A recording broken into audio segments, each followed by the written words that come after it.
Anggota Komisi 3 DPR RI fraksi PKS Nasir Jamil, menanggapi putusan Mahkamah Konstitusi, MK, yang melarang anggota Polri aktif menduduki jabatan di lembaga sipil. Nasir menghormati keputusan MK tersebut, namun secara prinsip, penempatan anggota kepolisian di jabatan sipil sebenarnya tidak bertentangan dengan semangat Undang-Undang Nomor 2 Tahun 2002 tentang Kepolisian. Putusan MK itu sejalan dengan semangat dalam Undang-Undang Kepolisian Nomor 2 Tahun 2002, meskipun juga sangat disayangkan, kata Nasir di Kompleks Parlemen, Senayan, Jakarta, Kamis, 13 November 2025. Nasir menilai bahwa anggota kepolisian yang ditempatkan pada jabatan-jabatan sipil sejatinya telah melalui proses pendidikan, pelatihan, dan pengalaman yang mumpuni, sehingga memiliki kemampuan yang relevan untuk membantu di lembaga sipil. Sebab apapun ceritanya, anggota polisi yang ditempatkan di jabatan-jabatan sipil itu mereka sudah dididik oleh negara.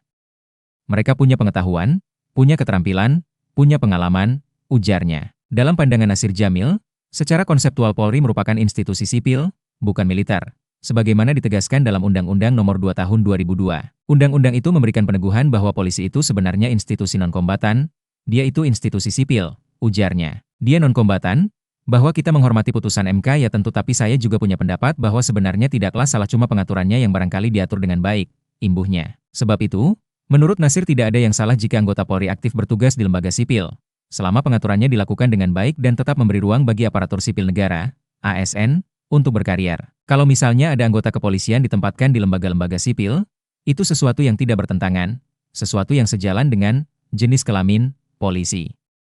Dia non-kombatan, kata Nasir. Namun, Nasir mengingatkan bahwa ketentuan dalam undang-undang telah mengatur bahwa anggota Polri yang ingin bertugas di luar institusinya wajib mengundurkan diri atau pensiun dini. UU Nomor 2 Tahun 2002 itu mensyaratkan bahwa ketika dia ingin berdinas di tempat lain maka dia harus pensiun dini atau mengundurkan diri, ucapnya. Sebagai solusi, Nasir mendorong pemerintah dan DPR untuk melakukan sinkronisasi dan harmonisasi regulasi agar tidak terjadi tumpang tindih dalam pelaksanaan kebijakan di lapangan. Oleh karena itu, mungkin sebagai pembentuk undang-undang dalam hal ini pemerintah dan DPR perlu melakukan sinkronisasi dan harmonisasi agar kemudian situasi yang ideal bisa kita dapatkan, tandasnya. Mahkamah Konstitusi, MK, menegaskan bahwa Kapolri tidak lagi bisa menugaskan polisi aktif untuk menduduki jabatan sipil di luar institusi kepolisian, kecuali mereka sudah mengundurkan diri atau pensiun. Putusan ini diambil dalam sidang perkara nomor 114 PUU CC 2025 yang menguji pasal 28 ayat 3 dan penjelasannya dalam Undang-Undang Nomor 2 Tahun 2002 tentang Kepolisian. Permohonan ini diajukan oleh Syamsul Jahidin dan Christian Adrianus Sihite. Mereka menyoroti praktik penempatan polisi aktif di jabatan sipil seperti Ketua KPK,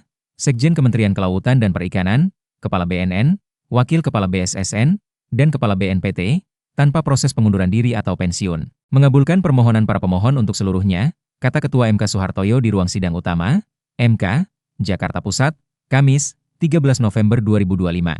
Hakim Konstitusi Ridwan Mansur menjelaskan frasa atau tidak berdasarkan penugasan dari Kapolri dalam penjelasan pasal 28 ayat 3, UU Polri sama sekali tidak memperjelas norma pasal 28 ayat 3, UU Februari 2002, yang mengakibatkan terjadinya ketidakjelasan terhadap norma dimaksud, kata Ridwan. Perumusan yang demikian berakibat menimbulkan ketidakpastian hukum dalam pengisian bagi anggota Polri yang dapat menduduki jabatan di luar kepolisian, sekaligus menimbulkan ketidakpastian hukum bagi karir ASN yang berada di luar institusi kepolisian. Hal demikian menurut pemohon sejatinya bertentangan dengan prinsip netralitas aparatur negara, menurunkan kualitas demokrasi dan meritokrasi dalam pelayanan publik. Download Tribun X sekarang, menghadirkan lokal menjadi Indonesia.